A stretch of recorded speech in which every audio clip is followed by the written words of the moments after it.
Hello everybody, Jose Rodriguez here. It is January 20th and this is our presidential inauguration day.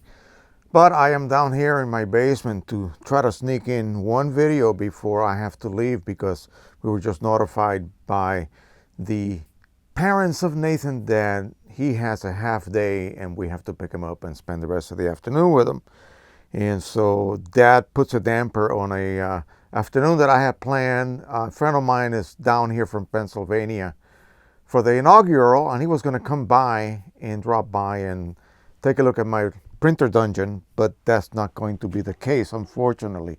And I'm kind of saddened about that because I really did want to have him come over, if possible, and take a look at what I have here, as he is the proud owner of a Canon Pro 10. But if you got to see the video that I just posted, I believe I did that last night, about not being able to reproduce certain colors. I'm going to go ahead and touch on that a little bit further and kind of give you a bunch of hints and possibilities to try to improve on that inability that many printers seem to have. Now, I did show you this image printed onto paper using two rendering intents, the ones that are normally used by most folks. And you get to see that this is all OEM on the Pro 1 OEM inks, OEM paper, OEM profile, and using perceptual and relative colorimetric. And you saw how badly perceptual performs in these areas here, whereas using relative, it is very smooth and beautiful. So that may be a reason why this particular shade always seems to print dark for people. And this particular shade here, that deep purple, almost prints as a black. And this is mainly what people have been complaining about. And I was almost able to solve that by just changing my rendering intent. Now, we talked about profiling. A profile is important. A profile will kind of improve the ability of the printer to reproduce your colors that are being sent to it from the monitor correctly, and it helps. I want to show you very quickly again. This is something I've already discussed in previous videos. This is a painterly rendition of an image. This is Gettysburg, and I want you to keep an eye on this area here. This area here. The bushes kind of go dark. Here they are brought out. Detail that's kind of lost here is brought out here very clearly by simply using a custom profile. Now this was used with Ink Owl inks, and I was experimenting with that particular new batch of inks on one of my printers, and I decided that what the heck, let me go ahead and create a profile. I should be able to improve my color rendition or reproduction simply by doing that. So that's another reason to possibly invest on something as low end as a Color Monkey photo from X-Rite. Of course, you can go higher than that if you have the money to spend and produce even slightly better profiles. The Color Monkey produces wonderful profiles. All right, so another inability of printers is to reproduce these bright red oranges, greens, lavenders, purples, blues. And printers have different ink sets. And as they evolve, their manufacturers try to increase or improve on the gamut or the color reproduction of the printer, how many colors it can actually reproduce, how many colors that are being sent from the computer are actually being able to be reproduced by that particular printer using that ink set. And they're always trying to improve upon that. And so a printer such as the older Stylus Photo 1800 utilized blue ink, blue and red ink, and then cyan, magenta, yellow, and black. Later on, the 1900 from Epson, the R2000, the P400 utilizes red and orange. Again, K3 printers, MCYK, light magenta, light cyan, and then series of grays or light versions of black. But they also have the newer generation K3 printers with the so-called vivid magenta which again was supposed to improve the ability of your printer to be able to reproduce these deep, crazy purples and blues. All right, so again, things change. Pro 100 utilizes red. Pro 9000 Mark II from Canon utilize green and red ink. The Pro 10, Pro 1, Pro 1000, they utilize red as well, but the Pro 1000 utilizes blue. Wow. So there you go. Every printer tries to improve on the ability to reproduce as many colors as it can. And usually what happens is that the computer sends colors that are way beyond the printer's ability. In other words, it kind of overdoes the color gamut of that image. The printer can only reproduce as much as it can, and often it tends to fail at trying to reproduce the complete series of colors or values that are being sent from the computer, but it does the best it can. Now, another question was, well, I took a picture of a bunch of girls wearing lavender dresses and their dresses don't match when I put it on print, or when I view it on the computer, the dresses don't match. What I remember, they are being rendered in the display differently. Even though the skin tones look normal, everything else looks normal, these particular colors are not being rendered correctly. Well, that has to do with camera calibration, and there's a way X-Rite has the color, I believe it's called color check or something like that. It's a little card that they give you when you buy a Color Monkey, and it has a bunch of different colors in some black, white, and gray patches, different neutralities, I guess, warm and cool. And you photograph this at the scene, okay, using the same lighting conditions, and then you use that image to process through software and create a profile for the camera, which is then applied to any images that the camera produces within Lightroom or Photoshop. And that tends to correct for these inaccuracies of your sensor to be able to capture or reproduce colors that the lens itself is focusing onto that sensor. And the sensor cannot reproduce that particular magenta or that particular lavender, purple, blue, green. And so this profile will compensate for those errors and will then apply the corrections while you view it literally under your Photoshop editing module. And so that is one way to start. And if you already own a Color Monkey photo, you will have the color checker card available to you for free. And then all you have to do is download that software. And every time you shoot anything under different light conditions, you will have to shoot another color checker sample. Okay, you will have to have your model, or if you're doing a landscape, just lay it against a rock. Make sure that the same lighting is being illuminated onto the card. Take a photograph of it, approximate angle where you're going to actually shoot that landscape, and that will allow you to then, for that particular lighting condition and time of day, sunlight, whatever, you will be able to create a profile that's specific to that situation. And it helps a lot. It's the first step to make sure that the image you're looking at actually represents the colors that your lens actually saw. And that's the first step. A lot of people don't even know about that. And I recently learned about that only when I bought my Color Monkey. So how about the ability to be able to produce a neutral print? And that's about as neutral as it gets, folks. So again, oh, my neutral prints are a little bit green. My neutral prints are a little bit blue. My neutral prints are a little bit, or my black and whites, are a little bit warm or cool.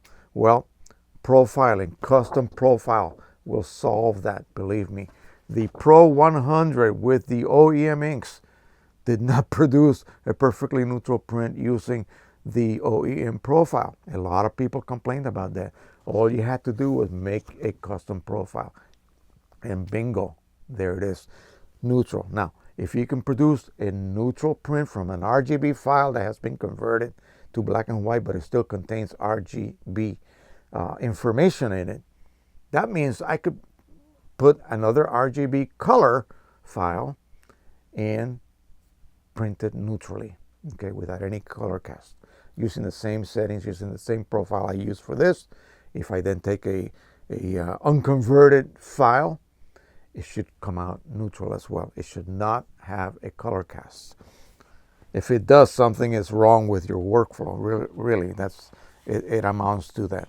Here's my little collage, and purposely, these ridiculous blues, ridiculous oranges, these lavenders and purples, this is a shot of a pitcher of lemonade, and there was some blue material behind it on the table, and I was able to pick that up, and you can see the crazy yellows, oranges from the strawberries floating in the lemonade. These are slices, lemon slices. All of that normally is not reproducible accurately. And when you look at your image in Photoshop and you click on the show the gamut warning, a lot of these colors are then grayed out because they cannot be reproduced. If you are working in the sRGB color space, even more colors will be grayed out because that color space is so much smaller than the information that is composed in that raw image, that is included in that raw image, I should say. So I normally set my Photoshop working space as Adobe RGB 1998, I believe it is. And yeah, that might be more than my printers can actually reproduce, but I'd rather work on a larger color space and then send that to the printer as a 16-bit file. And hopefully the printer will then receive as much information as it can instead of having received a crippled image that has lost a lot of the information because you were working in a much smaller color space to begin with. So that is my approach. This image here, easy. It has very subtle colors. Nothing is out of gamut. I've already checked that. And this one, of course, all of this blue is out of gamut, period. And so what you do is you try to maximize the printer's ability, okay? That's all I can say. Depending on your printer, each printer, due to its ink set and its print engine, has a certain ability to reproduce colors. And you have to then take that to the advantage toward you so that you can actually maximize what that printer can produce. Don't minimize it, maximize it. So send an image that has the most probability for that printer to be able to use every ounce, every nuance that it can produce, okay, of that particular set of colors that you're sending to it. Now, here's one that is really crazy. These colors are ridiculous. This is very difficult to reproduce. So is this aqua or cyan color of the truck, this yellow here. So if you look at this under gamut warning, you might see some of those colors grayed out. And that just indicates that exceeds the ability of that printer under that particular ICC profile. You have to do this under soft proofing to be able to see that. And so if I take this back to my editing area and I illuminate this and I look at my monitor, most 98 point something % of all my colors are reproduced faithfully, okay? The print is not too dark. That's another thing. My prints are too dark. Well, this print is definitely not too dark. You guys can be a judge of that. It is taken under a very overcast day, and yet it is not too dark. The reflections on what's left of the chrome on the front grille, pure white in some of these little areas of specular lighting or specular highlights. Black, black, black, and every tone in between. And so, yeah, you are able to do this. You are able to do this. You just need to nail down your workflow and make sure that it's fully color managed. And that involves calibration of the monitor, okay? That's the most important thing. Calibration of the camera as well. If you are able to do that, go ahead and calibrate your camera sensor so that when you are shooting, say, in this kind of lighting situation, the first thing you would do is put that color card in front of the truck, take a picture of it, then use that as your standard to create a profile for this day, that time of the afternoon or morning.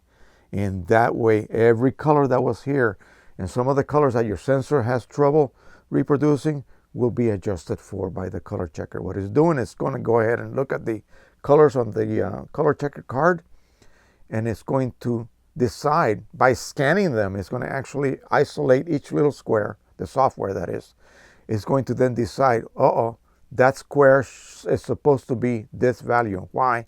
Because the software was created to work with that particular color checker card.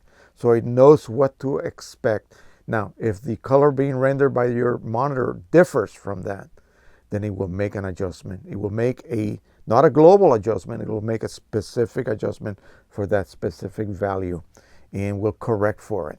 And so it's a wonderful thing to see when you apply that profile and all of a sudden your image changes and the colors are correct. It will blow your mind, I'm telling you. So for those of you who own a Color Monkey photo and you have that free version of the color checker card, go ahead and do that. Look at the videos that are offered on the xrite.com site and learn how to do that process. It's able to be done on Photoshop as well as Lightroom. So in fact, it's easier in Lightroom than in Photoshop. So go ahead and do that. If you do not have a Color Monkey and you're thinking about buying one in the future, or you have another calibrator from Xrite, then you can buy the full-blown color checker 2-part card. I think it's like $99. It is something that you will not regret buying. I guarantee you. All right, that is it. I'm going to head on up, get ready to go get the boy.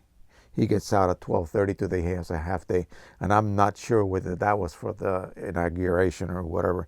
Usually schools here in this area stay open all day, regardless. So, but he goes to a Catholic school, so maybe that's different. So, okay. Please subscribe, share, and like. We are under 20 subscribers from hitting 5,000.